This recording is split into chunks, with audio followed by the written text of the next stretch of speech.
செய்தி. வணக்கம். விவி செய்திகளுக்காக ஊர் செய்திகள் வாசிப்பது ஸ்வர்ணா. ஷோலிங்கர் ஒன்றியத்தில் 2.50 கோடி மதிப்பில் நடைபெற்று வரும் அரசின் நலத்திட்ட பணிகளை ஆய்வு செய்தார் ஆட்சியர் சந்திரகலா. ராணிப்பேட்டை மாவட்டம் ஷோலிங்கர் ஒன்றியத்திற்கு உட்பட்ட அக்கச்சிக்குப்பம், பரவத்தூர், வெங்குப்பட்டு ஊராட்சிகளில் ரூபாய் 2.50 கோடி மதிப்பில் நடைபெற்று வரும் இருளர் காலனியின் தொகுப்பு வீடுகள், கலைஞர் கனவு இல்லம், பிரதம மந்திரி தொகுப்பு வீடுகள், புதிய ஊராட்சி மன்ற அலுவலகம், அங்கன்வாடி கட்டிடம், கழிவறை கட்டிடம், மேல்நீர் தேக்க தொட்டி உள்ளிட்ட பல்வேறு வளர்ச்சி திட்ட பணிகள் குறித்து மாவட்ட ஆட்சித்தலைவர் முனைவர் சந்திரகலா அவர்கள் ஆய்வு செய்தார். தொடர்ந்து கட்டுமான பணிகளை தாமதப்படுத்தாமல் குறித்த நேரத்தில் கட்டி முடிக்கப்பட வேண்டும் என கேட்டுக்கொண்டார்.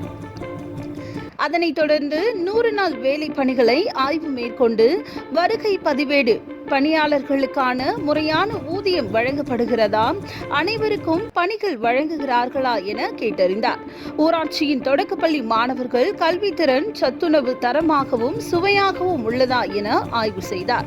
இந்த ஆய்வின் போது ஊரக வளர்ச்சித்துறை அலுவலர் சுதா, வட்டார வளர்ச்சி அலுவலர் வெங்கடேசன், பாபு, ஊராட்சி மன்ற தலைவர்கள் சீனிவாசன், தனம்மாள், மணிகண்டன், பாலச்சந்தர் மற்றும் துறை சார்ந்த அலுவலர்கள் என பலர் உடனிருந்தனர்.